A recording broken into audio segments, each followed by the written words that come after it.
Christophe Morel, chef économiste chez Groupama Asset Management.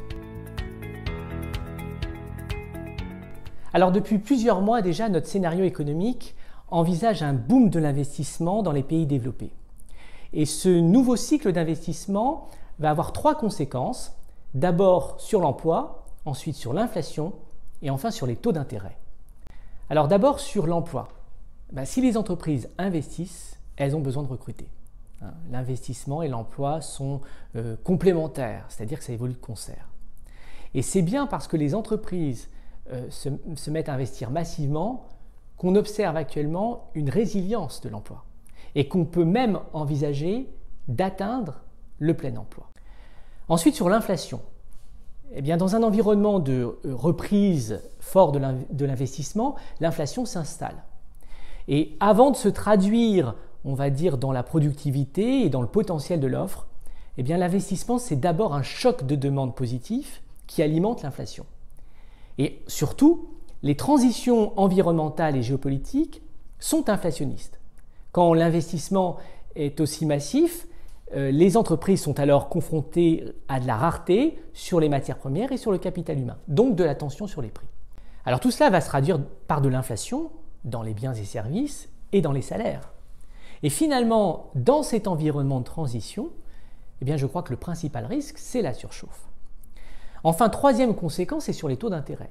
Parce que lorsque l'investissement redémarre de façon aussi synchrone, les entreprises ont toutes besoin en même temps de ressources financières. Alors la ressource financière, ça reste abondante, mais ça n'empêche pas une tension sur le prix de la ressource financière. Et le prix de la ressource financière, c'est le taux d'intérêt. Et donc dit autrement, dans le monde d'avant, avec des taux d'intérêt bas, voire négatifs, c'était le symptôme d'un faible investissement. Et si l'investissement redémarre, les taux d'intérêt, assez normalement, se normalisent. Donc, nous sommes dans un nouveau cycle d'investissement et je pense que les marchés financiers sous-estiment encore assez fortement à la fois l'ampleur de ces investissements, mais aussi l'impact macroéconomique de ces plans d'investissement.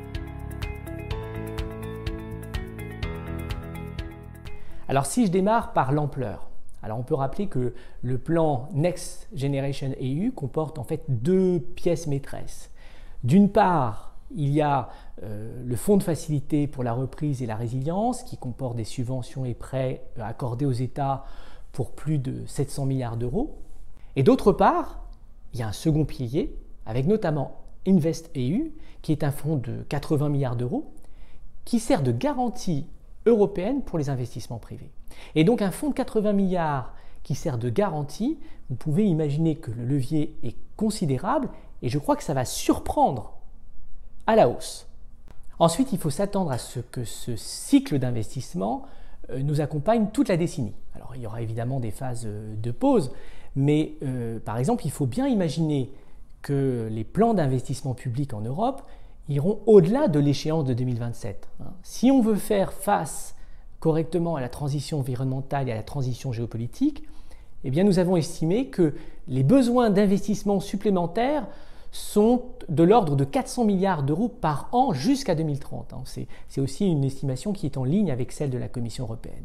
Donc c'est évidemment considérable.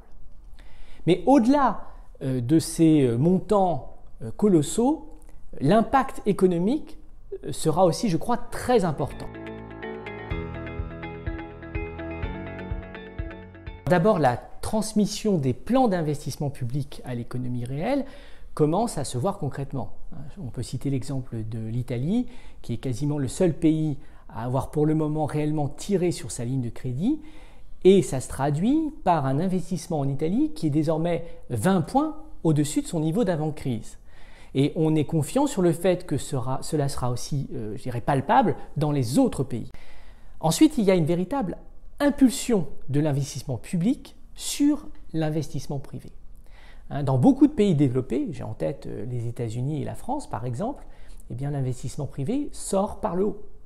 Et je crois très intéressant de citer l'enquête publiée en fin d'année dernière dans la dernière note de conjoncture de l'INSEE. C'est une enquête qui montre que face à la crise énergétique, la principale réponse des entreprises françaises, qu'il s'agisse de l'industrie ou des services, est d'investir et d'effectuer notamment des investissements verts.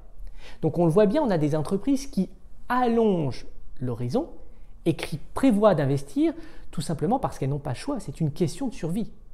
Enfin, je pense qu'on ne doit jamais non plus sous-estimer ce qu'on appelle les effets multiplicateurs de l'investissement sur la croissance. C'est-à-dire que l'investissement a un écho. L'investissement d'aujourd'hui a un impact sur la productivité de demain, avec un retour sur la croissance d'après-demain. Et tous les soutiens budgétaires sont parfaitement calibrés. Quand on sait que ce sont les investissements publics qui sont plus efficaces en Europe et que ce sont les crédits d'impôt qui ont le plus d'impact aux États-Unis, ce qui a d'ailleurs été retenu comme choix.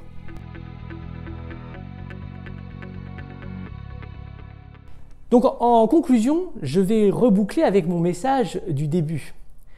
Si les marchés financiers sous-estiment l'ampleur et l'impact des investissements, ça veut dire qu'ils sous-estiment, je pense, la résilience de l'emploi, le risque de surchauffe, la normalisation monétaire et la tension sur les taux longs.